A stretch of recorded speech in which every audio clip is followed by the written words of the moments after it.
आज का प्रातः क्लास है 11 जनवरी 1969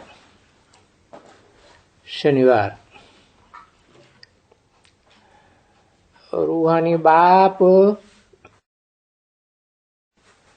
बैठ करके बच्चों को समझाते हैं। कहाँ बैठ करके? ब्रह्मा के तन में बैठ करके बच्चों को समझाते हैं, क्योंकि बच्चे तो समझते हैं ना।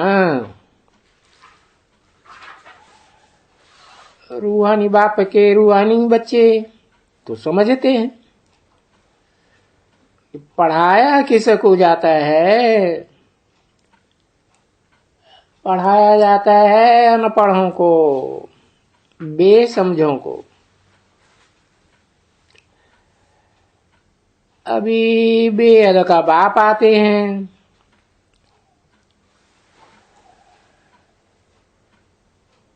बेहद मनुष्य आत्माओं के बाप के तन में आते हैं मुकर्रर रूप से।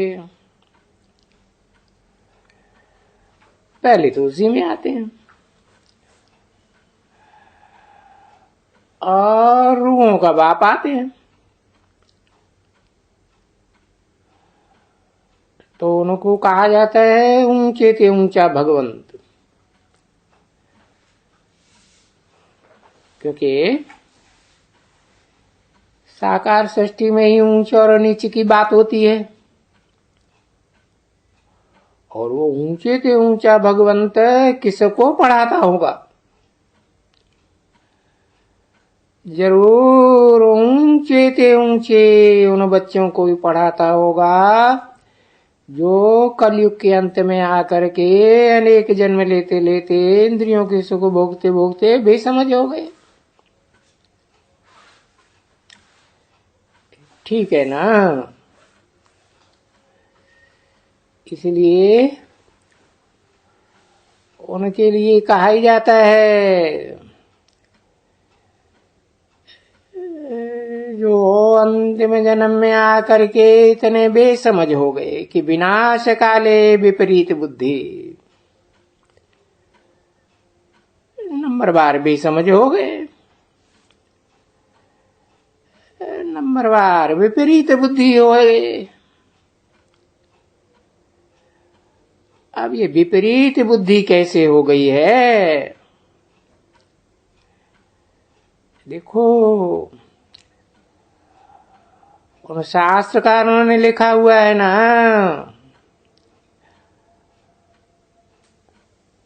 लिखा हुआ है, परंतु उनका अर्थ नहीं समझा है।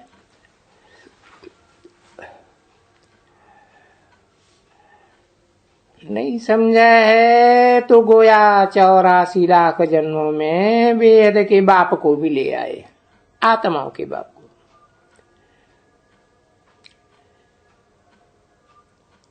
क्योंकि वेद का बाप सर्वव्यापी के हिसाब से उनकी बुद्धि में ये है कि 84 लाख योनियां होती हैं, तो गोया क्योंकि समझाना होता है ना बच्चों को।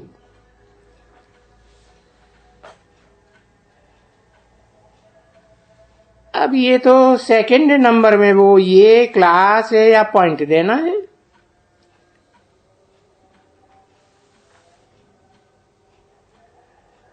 बाप ने पहले दिन उसे दिन समझाया,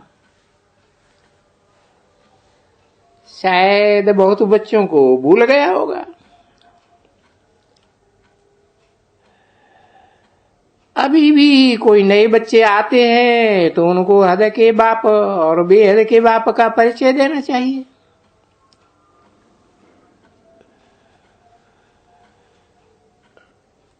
तो वो है बड़ा बाबा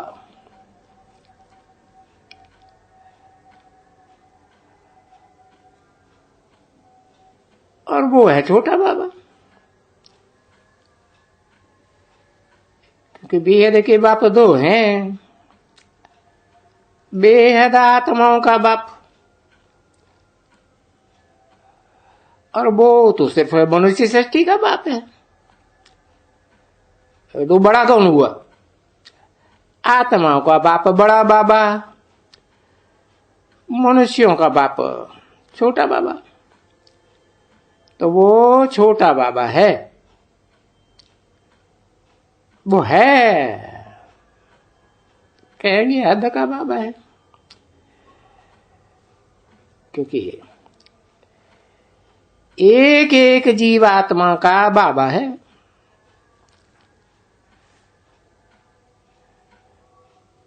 अब उसमें बड़े बाबा में तो जीवात्मा नहीं कहेंगे, नहीं, उसमें सिर्फ आत्माएं कहेंगे। उस बुद्धिमानों की बुद्धि में सिर्फ आत्माओं की बात है। तो बेहद की आत्माओं का बाबा,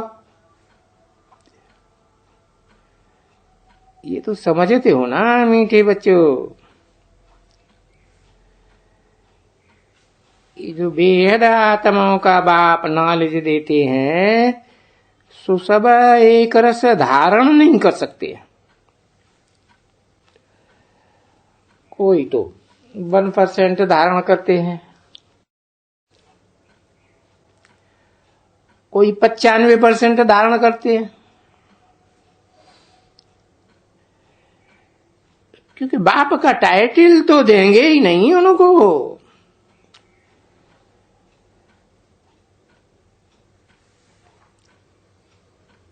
सबको तो दे ही नहीं सकते। और फिर वो 1% वाले भी जरूर हैं।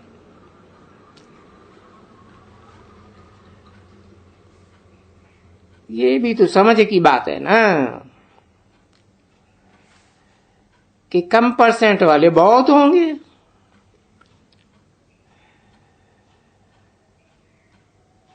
जब सूर्यवंशी घराना होगा तो घराना होगा ना बच्ची,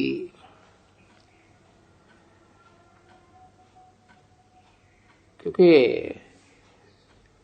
सूर्य तो सबसे परे से परे है।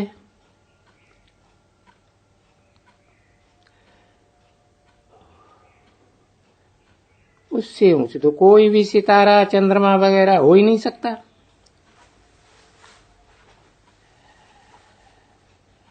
तो उसका जो सूर्यवंशी घराना होगा, जिनमें राजा रानी और प्रजा, ये बुद्धि में तुम बच्चों के आते हैं कि प्रजा वर्ग में किस परसेंटेज वाले, और प्रजा में तो सब प्रकार के मनुष्य होते हैं। बड़े बड़े साहूकारों से लेकर के ये नौकर चाकर ये वो वगैरह वगैरह सब होते हैं। प्रजा माना प्रजा,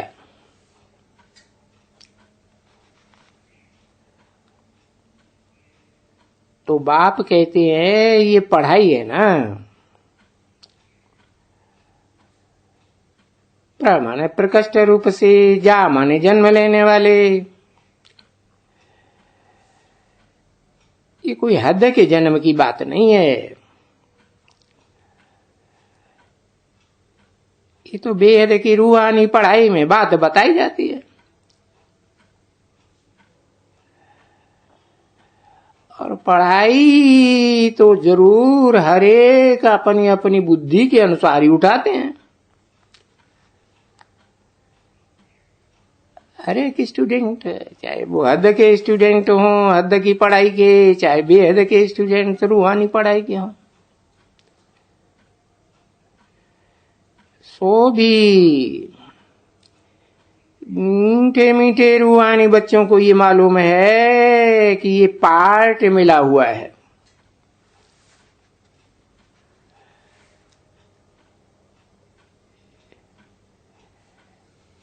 जितना जो पढ़ते हैं, जिन्होंने कल्प कल्प जैसी जैसी जितनी जितनी पढ़ाई धारण की है, उतनी उनको मिलती है।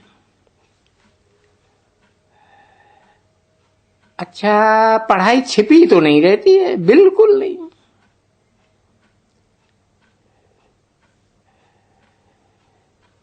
क्योंकि पढ़ाई से इतना पद मिल जाता है,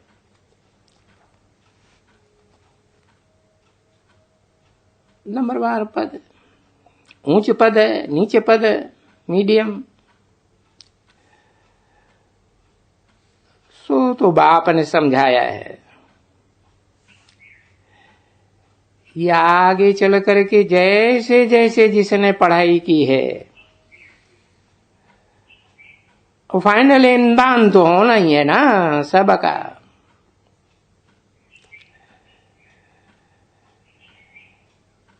परंतु बीच बीच में क्लास ट्रांसफर होने के लिए बिगर इम्तिहान तो कोई ट्रांसफर हो ही नहीं सकते। और सो भी तुम तो चैतन्य आत्मा हो ना, कोई जड़ शरीर थोड़े ही हो। तुमको तो मालूम होना है कि बरोबर पिछाड़ी में आकर के, बल्कि अभी भी, समझा ना, अभी भी बच्चों को मालूम है कि हम क्या पढ़ाई पढ़ रहे हैं। भले यहाँ बाबा पूछते हैं, लज्जा के मारे बेचारे सभी हाथ उठाए भी देते हैं। कोई समझते भी हैं कि हम ये कैसे बनेंगे लक्ष्मी नारायण। तो भी दूसरों को देख करके हाथ उठा जरूर देते हैं, है ना। नहीं तो फिर उनको लज्जा आती है कि हम तो इतनी पढ़ाई नहीं पढ़ते। तो अभी ये भी एक अज्ञान के हाथ उठाना बिना समझे। तो उसी समय ही बाप समझ जाते हैं, तो इनमें कितना ज्ञान है ये भी समझ में नहीं आता है स्टूडेंट्स को। इससे तो जो लोकल स्टूडेंट होते हैं ना, उनमें फिर भी कुछ अकल होती है, क्योंकि वो समझ लेंगे कि हम कोई स्कॉलरशिप जितना लेने का पास नहीं होगा।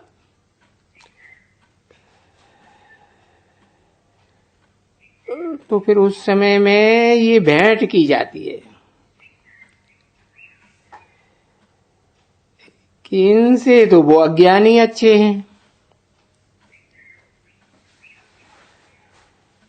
जिनके ये तो बुद्धि में बैठता है कि टीचर जो पढ़ाते हैं हम कहां तक पास होकर के कितनी मार्क्स लेंगे।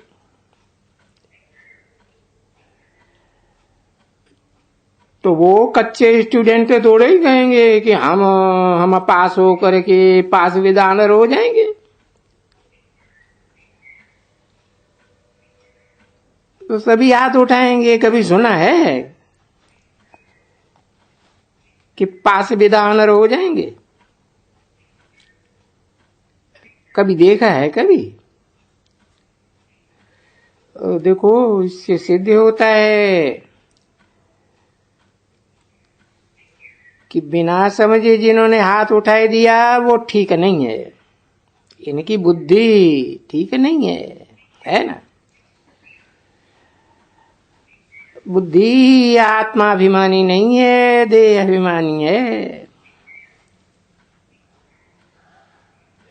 तुम वास्तव में आए तो बरोबर समझा ना,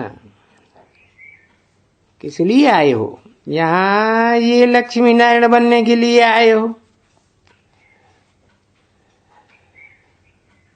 पर इस स्वरूप को बनने के लिए बड़ी अच्छी चलन चाहिए। यहाँ तो जो बहुत बड़े बड़े महारथी है ना, जिनको बड़े बड़े महारथी कहते हैं या वो अपन को समझते हैं, बाबा कहते हैं कि विनाश काले विपरीत बुद्धि होने वाले हैं। वो उनके लिए भी कह देते हैं, यानी जब विनाश होते हैं तो पूरे कायदे अनुसार उनके प्रीति नहीं है। इसलिए क्या होगा, पद जो ये समझते हो ना कि एम ऑब्जेक्ट तो ये है कि नर से नारायण, नारी से लक्ष्मी बनना है, तो ये पद नहीं पा सकेंगे। वो तो उन्होंने बैठ करके शास्त्रों में लिखा है, तो एक्यूरेट तो नहीं लिखा है, परंतु लिखत तो है नहीं। ये तो जानते हो कि गपोड़े हैं, सब गपोड़े हैं। पर यहां तो बाप बैठे हैं, वो उन गपोड़ों की बातें अच्छी तरह से समझाते हैं, क्योंकि विनाश काले विपरीत बुद्धि, जो अक्षर लिखे हैं ना, लिखे तो हैं विनाश काले विपरीत बुद्धि, परंतु इनका अर्थ कोई समझ सकेंगे? बिल्कुल नहीं। 11 जनवरी 1969 की प्रातः क्लास का दूसरा पेज। अब जब अपने बच्चे ही नहीं समझ सकते, जो कहते तो हैं हम शिव बाबा के बच्चे हैं, वो ही नहीं समझ सकते हैं इस बात का अर्थ है कि विनाश काले विपरीत बुद्धि क्या होता है, किसके लिए होता है, इसका पूरा अर्थ क्या है, नहीं समझते हैं। तो बाबा अर्थ समझाते हैं ना, बोलते हैं। जो अच्छी तरह से याद नहीं करते हैं, अच्छा नहीं पढ़ते हैं, अब याद करना ये तो गुप्त बात हो गई, परंतु पढ़ाई तो गुप्त नहीं है ना। पढ़ाई तो पढ़ाना होता है, क्योंकि बाप ने समझाया तुम सब टीचर्स बनने वाले हो। टीचर के बच्चे टीचर ही बनेंगे ना। जो सनम को बैठ करके पढ़ते हैं, वो तो इतना सब एक जैसा थोड़े ही पढ़ते हैं, न पढ़ाते हैं। तो एक जैसे कद के ये सब नारायण कैसे बनेंगे? देखो, इतनी भी बुद्धि नहीं है। बाबा तो हंसी गुड़ी में बोल भी देते हैं ये बेबीज हैं। अब ये बेबी बुद्धि है तो जो कुछ कहें वो ठीक है, समझे ना। नहीं तो ऐसे बाप को ये बच्चे अरे महीना महीना, 2 महीना, 3 महीना, अरे कभी याद भी नहीं करते हैं।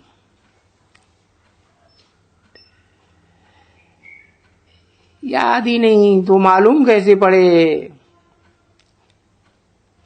मुझे याद करते हैं।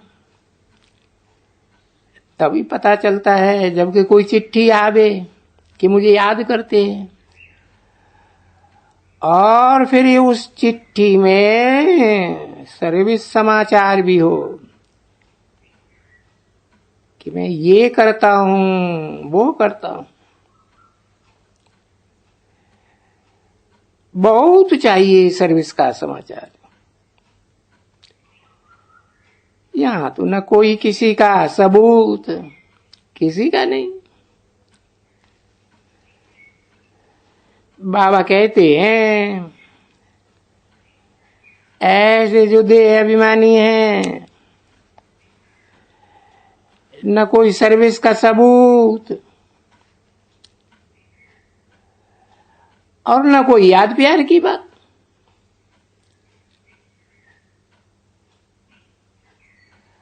और याद प्यार भी अगर कोई भेज देते हैं, बहुत ऐसे हैं जो कई बेचारे सर्विस का सबूत नहीं दे सकते हैं।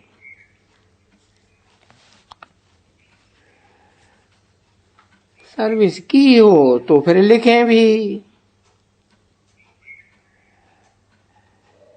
ऐसे लिखते हैं ना बच्चे, आज हमारे पास एमएलए आया, एमपी आया, हमारे पास ये आया, वो आया, और मैंने उनको ऐसे समझाया, ऐसे समझाया। तो जब लिखते हैं तो बाप को मालूम पड़ता है ना, बच्चा जीता जागता है, याद करता है, समाचार भेज देता है। अब महीना, 1.5-2 महीना कोई चिट्ठी भी नहीं लिखेगा, कोई समाचार ही नहीं लिखेगा, बाबा क्या कहेंगे? यही समझेंगे ये तो मर गया। ऐसा देखने में आते हैं या तो बीमार है।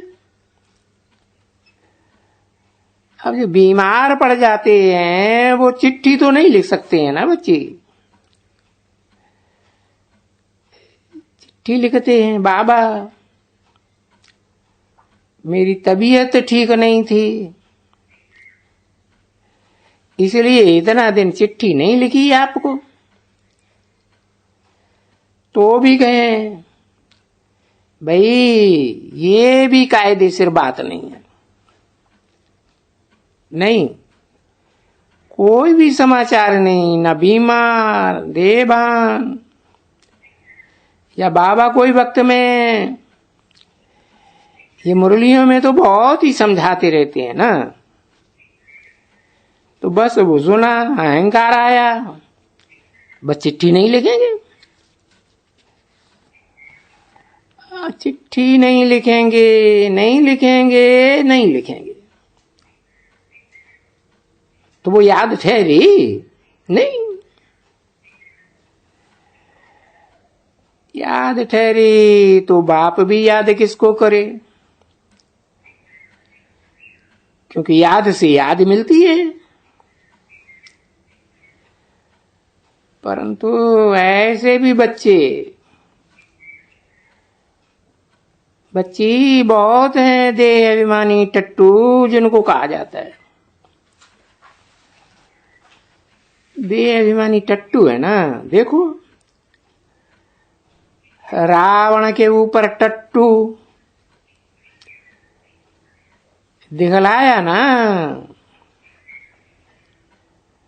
ये जो दिखलाया है टट्टू, तो ये तो बहुत कहते हैं तुम तो कोई देह अभिमानी टट्टू है।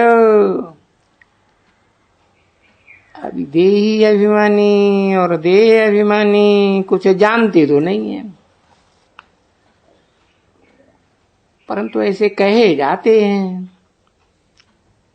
तुम तो कोई देह अभिमानी टट्टू हो। क्यों? याद भी तो आती है ना इनकी, रावण की, कि इनके ऊपर जो टट्टू का वो सिर दिया हुआ है, तो गाया भी जाता है टट्टू को तारा, काजी को इशारा। समझा ना। टट्टू को तो फिर मारना होता है, और काजी होता है उसको तो इशारा दिया जाता है। तो कोई तो इशारे से भी चलते हैं, और वो जो जानवर होते हैं ना बच्ची, वो इशारे से भी चलते हैं। चाबुक का इशारा देखते हैं तो चलते हैं। तो ये बातें नहीं दिखलाते हैं बाप। बाप आके कहते हैं कि मुझे सर्वव्यापी कहने से बस यही टट्टू से भी, इनसे इन जैसा का क्या कहो, बेवकूफ कहो, गधा कहो, उल्लू कहो, पाजी कहो, जितना जो कहो, जो भी लकब दियो, इतना कहो कि बाप को सर्वव्यापी मानना अर्थात 84 लाख से भी जास्ती जन्मों में ले जाना।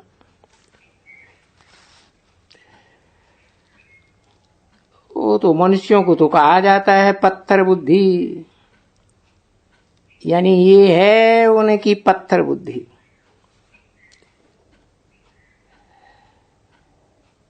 पर वो फिर कह देते हैं भीतर भीतर में, पत्थर भीतर ठिक्कर के अंदर विराजमान है।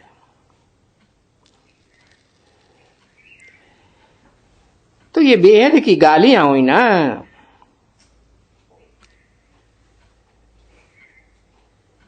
तो इसी के लिए बाप कहते हैं देखो ये मेरी कितनी ग्लानि करते हैं। ओम शांति।